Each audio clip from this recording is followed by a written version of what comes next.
Get in the game with the college-branded Venmo debit card. Wreck your team with every tap and earn up to 5% cash back with Venmo Stash, a new rewards program from Venmo. No monthly fee, no minimum balance, just school pride and spending power.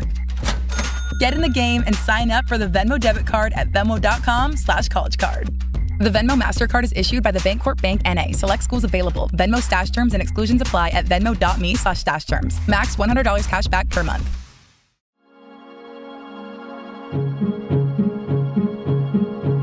For the News and Observer, I'm Dawn Vaughan, your host for this episode of Under the Dome for the week of November 21st, 2022. Happy early Thanksgiving, everybody. Joining me today is Chris Cooper, who many of our listeners may know because he's a political science professor at Western Carolina University, where he's also director of the Public Policy Institute there.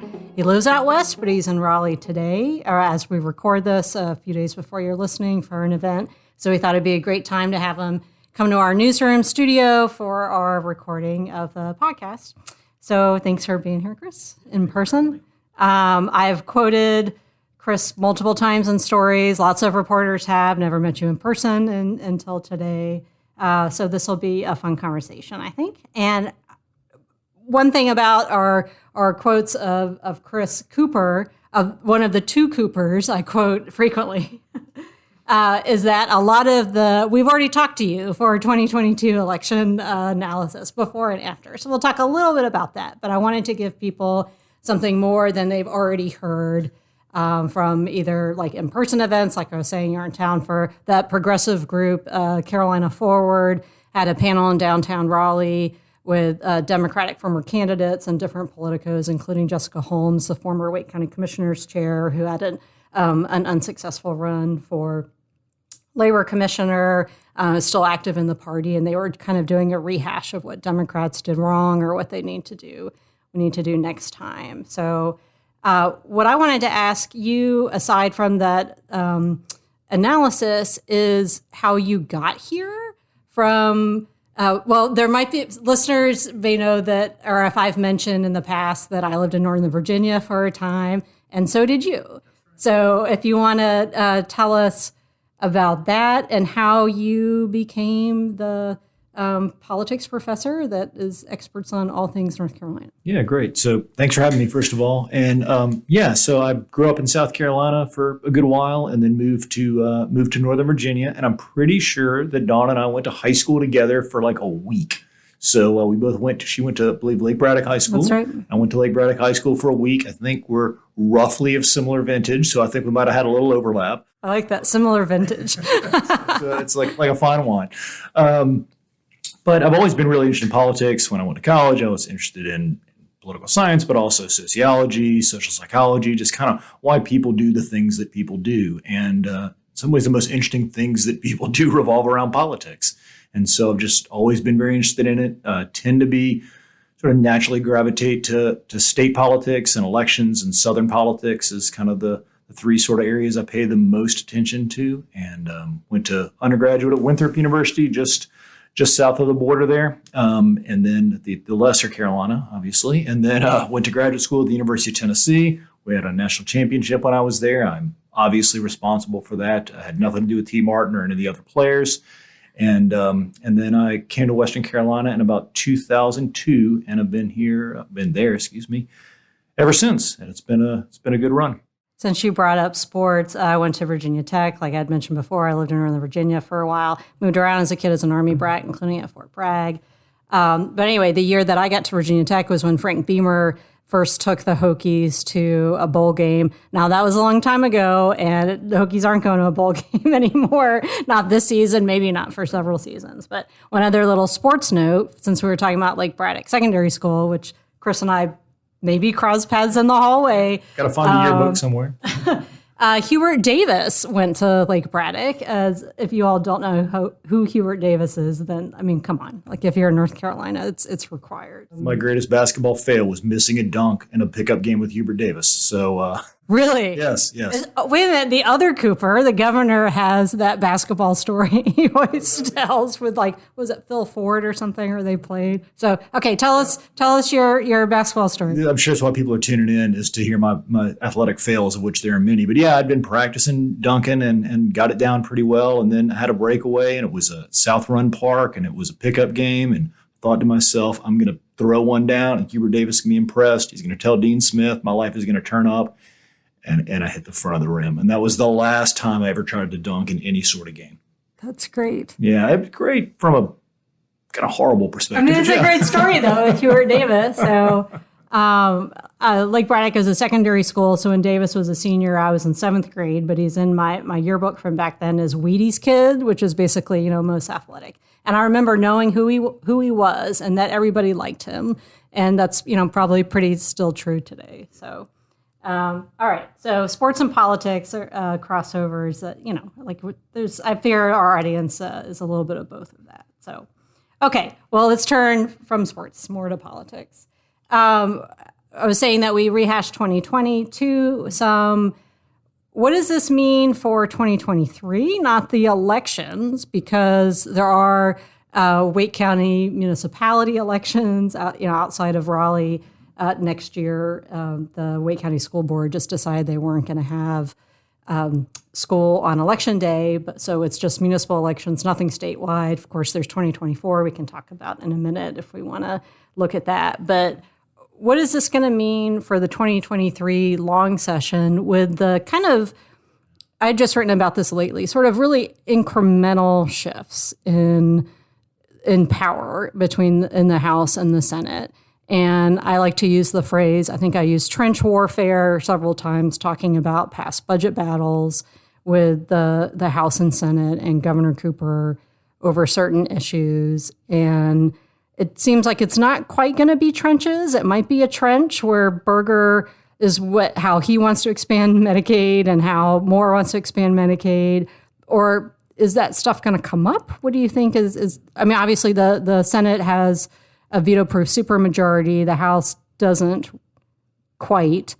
What that'll mean for what kind of battles are we looking at? Yeah, I think one thing we'll be looking at, and certainly you see this when you cover it all the time, is that look, the House and the Senate don't always get along great, even when they're of the same party. And so obviously we saw that with the Medicaid expansion conversations. I think we're going to continue to see more stories and more kind of policy decisions that are made on that tension between the two chambers. Obviously, the Republicans supermajority in the Senate. They're one shy in the House. They're arguing that it is a working supermajority. We can unpack that a little if we want to, I guess. But I think we're going to see more tension between the chambers. And I think just like we saw last time when the Republicans did have supermajority control of both chambers, it doesn't mean they all of a sudden get along perfectly. So I'm glad we're paying attention to the partisan dynamics. Sometimes I think the inter-chamber dynamics are also important and perhaps not reported on quite enough.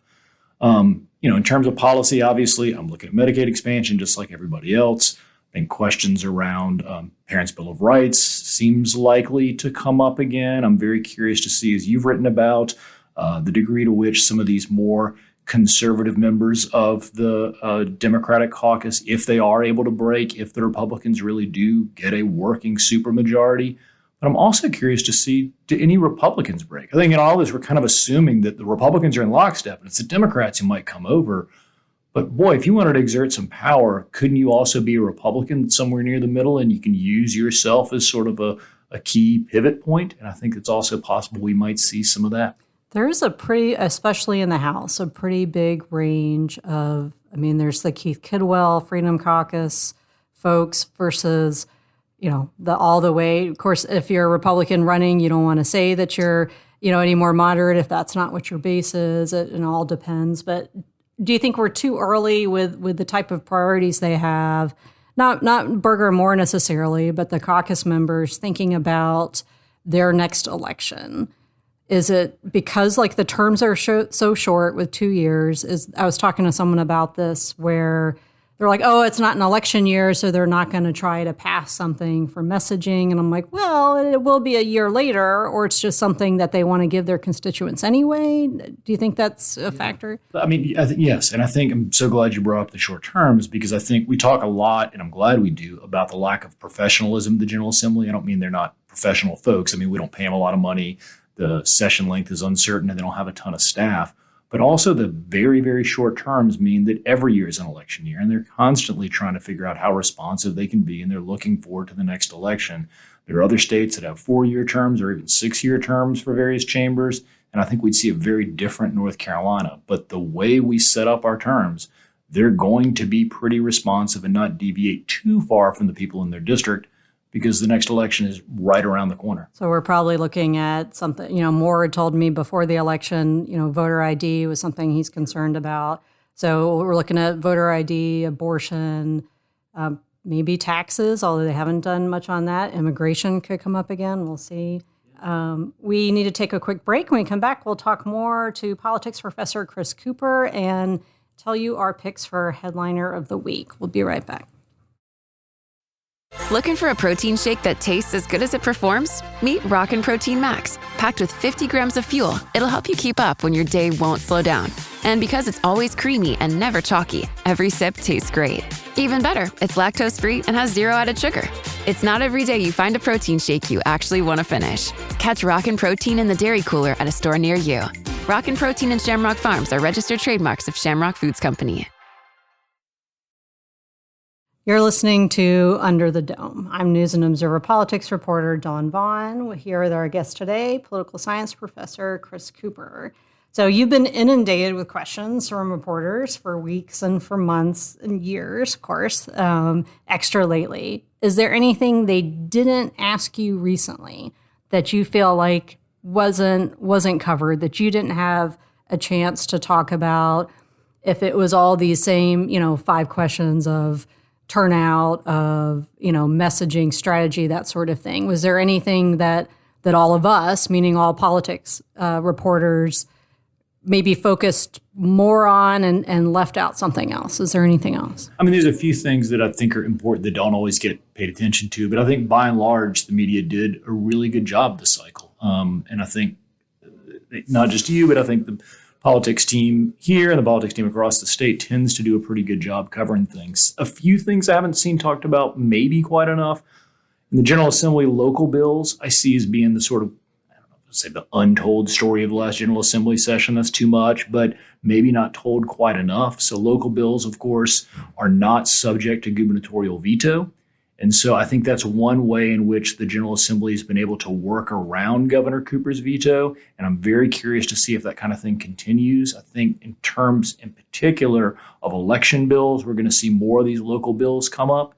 And I get why they don't get covered a lot. They're local by definition. Like, who wants to cover the Rockingham County Community College Board? But when you add all those up, I think they're incredibly important. And I guess the other piece, and I've been happy to see a lot of folks cover it lately, is changes we're seeing in the General Assembly, not just in terms of partisanship, which is, of course, story one, but in terms of gender and in terms of race and other forms of descriptive representation. So it does look like we're going to have the largest number of female representatives or members of the General Assembly that we've had before. And so I think that story is important regardless of partisanship. We know that, of course, gender matters. It matters not just to policy, matters not just to the way people legislate, but also the way people perceive their government. So not half, though, not the actual representative. Oh, no, we're a long ways from half, right? We can't even see parity from where we're sitting.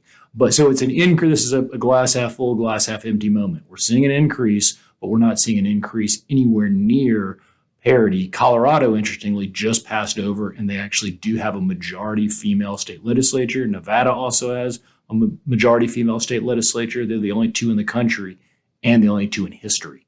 I think the racial demographic shifted a little bit. I think there are fewer Black lawmakers now, or fewer in the Senate, maybe. So I don't know I don't think there's any significant shift either way in that direction. Of course, the one Latino member of the House lost. That's exactly right. I think we saw an increase also in Asian members of the General Assembly. So we're seeing some changes, but again, it is overwhelmingly a white male General Assembly still, despite some gains that I think are small but important and worth paying attention to. All right. Before we get to headliner, are there any questions you'd like to ask me? Yeah, tons, of course.